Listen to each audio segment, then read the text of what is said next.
Obviously, big news today with Matt Luke being named the offensive line coach at Georgia. Kirby Smart acting swiftly. Was told earlier in the weekend that this could happen as soon as Wednesday, so a little bit quicker maybe than was expected in some cases. You never know with coaching hires how things are going to come together and so forth. But what's interesting here is this is an extremely popular decision inside the football offices. Well, I mean, inside Georgia football world, if you will. Having talked to a fair amount of folks about this, he is considered a very good recruiter. In the statement that Kirby released, he talked about how hard the Rebels played for Matt Luke.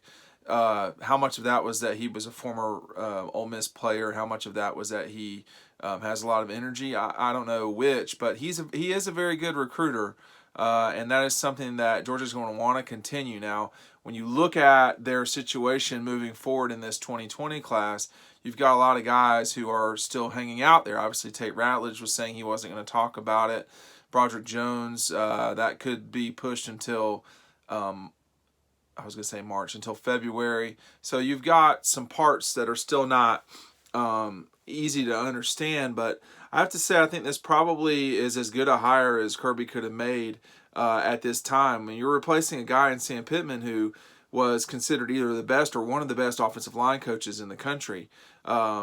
This guy has developed Laramie Tunzel into a first-round draft pick. I mean, Laramie was probably going to be a first-round draft pick anyway, but they got him to Ole Miss, and then they, had success in that time.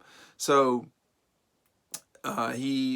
you can't be at Mississippi and not know how to recruit. I mean, that is blood sport in the Magnolia State. It is an extremely important thing, and obviously it's something that Kirby really values a ton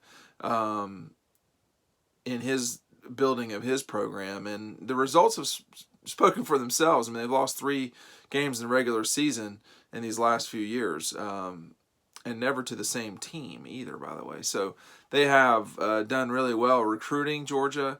We'll see if there are any other changes. It's not out of the question that something else could change. This is that time of year where changes just happen. There's nothing really that one thing can mean something, and then someone else goes, to South Florida or Temple, or probably not Temple, but other places if there's a better opportunity. For Sam Pittman, it was a great opportunity to go to be the head coach at an SEC school. There's only 14 of those jobs.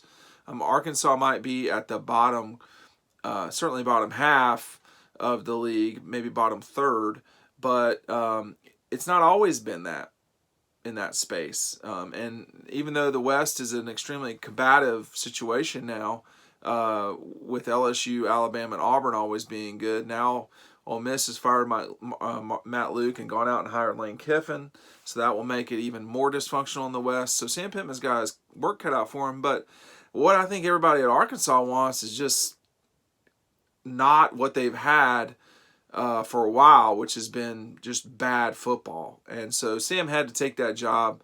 That's a very popular move, going from doing the opposite of Matt Luke, which is going up as a position coach to a head coach.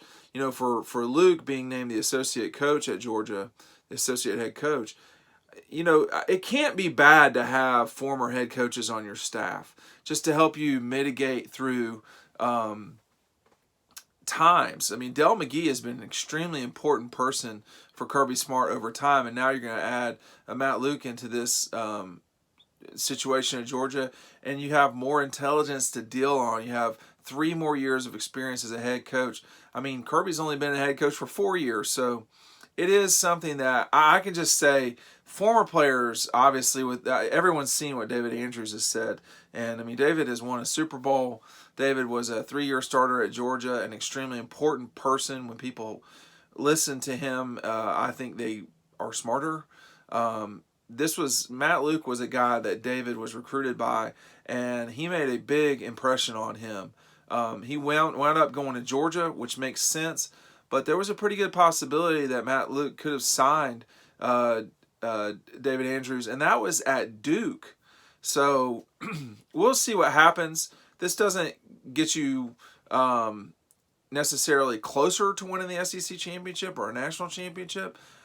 It doesn't put you further away, though. And this was an important, critical moment for Kirby. He knew exactly where he was going. I don't think there was any question with that. The Arkansas thing moved quickly, but I think that for someone like Kirby, who has had ties to Hugh Freeze and obviously Matt Luke, it does make a lot of sense. There's always dotted lines you have to connect, but that didn't take very long to connect. It seemed like it was Matt Luke the entire time, and that was all there was to it. So, Dean Legge wrapping up. Quick thoughts on Matt Luke being named the offensive line coach at Georgia. We will see how important this is for the 2020 recruiting class in the coming days, but my suspicion is that Georgia, they might lose one kid, but I'm not sure they're going to lose a lot more. And they'll just zoom on towards signing day here in a week almost. All right, Dean Legge, make sure you subscribe. Up top, I'm going to put the playlist. Actually, I'm going to put yesterday's Riding Home on here, and everybody can continue to be triggered about Justin Fields.